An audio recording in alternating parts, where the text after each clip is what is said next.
we stay informed and true, navigating the rules together. Hey guys, Joel with COREner. Why am I dressed like this, you might ask? Well, I'm on vacation. And somebody calls me and says, hey, I want to do a video. And I'm like, you know what? Forget the vacation. I'd rather be at work anyway. So, Tony, why are we doing Compliance COREner episode 6 on my vacation? You know, I never take vacations. And literally, this is like maybe a day and a half to 2-day vacation that I wanted to take. And you decide you want to PowerPoint me to death on one of my 2 days of vacation a year. That's fine, man. You carried away. How long of a PowerPoint is this? It's not bad. 3 slides. But remember, first off, in the whole big scheme of things, for you to say you're on vacation, that means we have to assume you're actually working to begin with. So, whoa, dang, you walked into that one. He's got a point, y'all. No, I don't believe in death by PowerPoint, but sometimes it's nice to have some notes to make sure I'm Absolutely. on track and I'm covering everything. So certainly this is more designed, like I said, to keep me in line and to give people, if they want to take some quick screenshots of some information, they certainly can as well too. There you go. So, and here's where we're starting. So I'm going to mute myself, Tony, and then you're going to carry us through this. All right. Sounds good. All right, so again, and kind of continuing kind of requests I get in either as I'm visiting dealers or seeing things come in through the support chat. It's very common we get some comments of, hey, I talked to an IOI and they said we need to do this or we need to do that. And for those who don't know what IOIs are, these are industry operations investigators. So these are supposed to be our CFR experts. In terms of the Gun Control Act and the NFA. These are the guys who are doing the inspections and are commonly, if you seek guidance from the ATF, they're typically your first line of phone calls of people you would talk to for that. But they're human and they're people. And the last couple of years, there's been a lot of changes and updates. And as things change and evolve, it's hard to keep up. And again, just like other people, they make mistakes as well too. But it is very common that sometimes you do get an IOI out there that's kind of pushing their own interpretation of a regulation and not exactly what the regulation is. And they start to give instructions to FFLs that may not necessarily be accurate. So, and one of the biggest ones we see that always comes into play is what needs to be attached to the 4473. And really, that is a very small list of things that is required by regulation to be attached. The first one being in the continuation form. The current 4473 allows 3 firearms to be listed. If you go above those 3, there's a continuation form that would list the additional firearms. There is the ATF 3310s, the 3310.4 for handguns, the 3310.12 for long guns, or the certain rifles if you're one of the southern border states. Those are required to be attached. The corrections made to the 4473 have to be attached in some kind of trackable, either line initial version, depending on whether you're paper or electronic. There is also the non-immigrant alien exceptions. So people who are on work visas, school visas, trying to buy firearms, there's additional documentation they must provide for eligibility, and that must be attached to the 4473 as well. Any kind of NICS overturn or appeal documentation. So if a person got denied and they went to NICS with an appeal and they've got that decision changed, there's specific letterhead from NICS that comes in for that, or your POC state that you would provide, that you would want to attach that to prove the overturn option you would apply to that 4473 if it's eligible. And then the perjury statement. So this is in the case of where you're selling a bunch of guns technically to a company. However, its company's not an FFL. It's not a governmental agency. Where I've really seen this most commonly is security services at like your nuclear power facilities. Power facilities are still considered private companies. So there will be a company representative who is actually doing the 4473 to take possession of those firearms on behalf of the company. And they will provide some kind of letterhead stating the purpose of the transaction and everything else. So that must be attached as well. Cool thing with COREner, the continuation form, the 3310s, and the corrections, there's already system stuff built in to automatically attach that and generate those to the 4473. So that is a cool feature.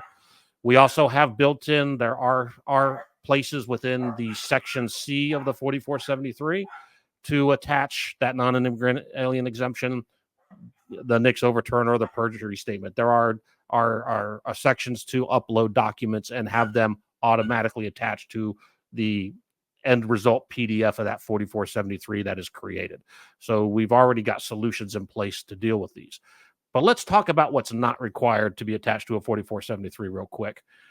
And this is kind of your everyday documentation, your driver's license or identification, that primary ID, to establish your eligibility for that, for the transfer. The concealed carry permit, that can be documented as a NICS exemption. Supplemental documentation. So if we're collecting additional documentation to verify some information that's on the driver's license or the primary state issued ID, that does not have to be attached. Military members using PCS orders to establish residency, does not have to be attached. Any kind of paperwork you've printed off for the background check, to showing the completion of the background check, it does not have to be attached. Your sale receipts do not have to be attached. And then if you have any kind of Form 3s or Form 4s associated with the sale of an NFA item or transfer of an NFA item, you do not have to transfer those or attach those to the 4473. Now, information for all of these 100% has to be verified and recorded in the appropriate place of the 4473, but it does not have to be attached to it. What we generally recommend, and there's a lot of dealers that will make copies of all these documents when they come in for a gun sale, just so they can do kind of their own audit checks, of the paperwork afterwards. But if you're going to retain these, the recommendation is to do it as a separate file, as kind of either a backup, a business record, or what's commonly called a buddy file to the 4473, and store them separately but marked so you can get them, so you can retrieve those back if you ever want to. But there's many cases in which these are attached to a 4473, and an IOI has applied some scrutiny that has resulted, matching with these IDs with what's on the 4473, something doesn't match, and you wind up getting a violation for it. So again, all of this stuff has to be verified, has to be recorded on the 4473, does not have to be attached to the 4473. Okay. The next most common thing we hear IOIs talk about is the firearm information, the descriptive information of the firearm. And this comes down to firearms tracing. So in the CFRs, the Code of Federal Regulations, it lists the traceable information that is a descriptor of that firearm to be able to facilitate proper tracing of that firearm. So if this is recovered anywhere, they can trace the entire history of where this gun has been, where it's went, and who it was sold to. And what you see here is the information that is required: the manufacturer, the importer, if there is an importer associated, the model, the serial number, the type. So that gets into your pistol, rifle, shotgun, receiver, short barrel shotgun, short barrel rifle, whatever the case may be, the caliber and gauge. And if you are a manufacturer or importer, you must include the country of manufacturer. So that is what's required to be recorded for the actual firearm for those tracing purposes in your bound book. This is also repeated on the 4473 in Section A.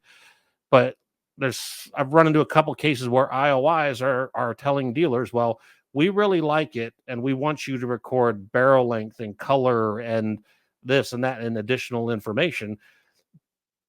But when they're doing it under the guise of we're going to potentially violate you for it, when it's not required information, that's just not right. Same thing with the attaching documents. If they're trying to tell you you must attach those documents or potentially face violation, then there's some issues there. And if you're being asked by an IOI to attach documentation that's not required, it's time to make some phone calls, especially if they're threatening violation. At minimal, get in touch, call the ATF field office, ask to talk to an IOI supervisor, talk to them about it, get that clarification, get that fixed. Because if an IOI is pushing the boundaries and saying something's required that's not, and is making threats of violation at the same time, that 100% needs to be addressed somewhere. So whether you make some phone calls or reach out to some people who can make phone calls on your behalf, 100% you need to do that. Cool. That's all I got. Slides are over. Told you to be quick. Okay, so it's over with. Hey, you can tell I'm literally on vacation, right? Yeah, right. It's not really a vacation. My dad wanted to go see my brother, and I said, you know what? Let's go. Let's do it.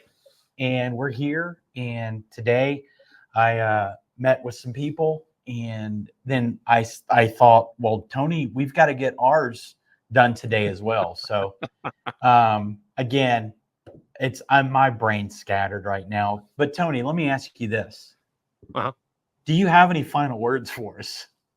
Here, I'll give you some more final words. Remember, Okay. someday, sometime, at some point, your life will flash before your eyes. Just make sure you're doing something worth watching. Tony, I didn't ask for heavy, life-changing philosophical information. I just wanted something light to let. Now you've got me thinking, right? I don't want to think. All right, here. I'm out of here, man. Nathaniel, here, I'll give you another one that'll come down to your level. Nathaniel, age Okay. 4. Nathaniel, age 4. You know it was a good day if you didn't hit or bite anyone. There you go. Guys, thank you so much for joining us. Catch us in episode 7 where we're going to talk about so-and-so, and you're going to think, whoa, so-and-so is so interesting. Can't wait to see you there. Welcome to the Compliance Corner, where we stay informed and true. Navigating the rules together to keep our freedom shining through. It's the Compliance Corner for every retailer and their crew. Stay sharp. You didn't say bye. Oh, sorry. Bye, everyone.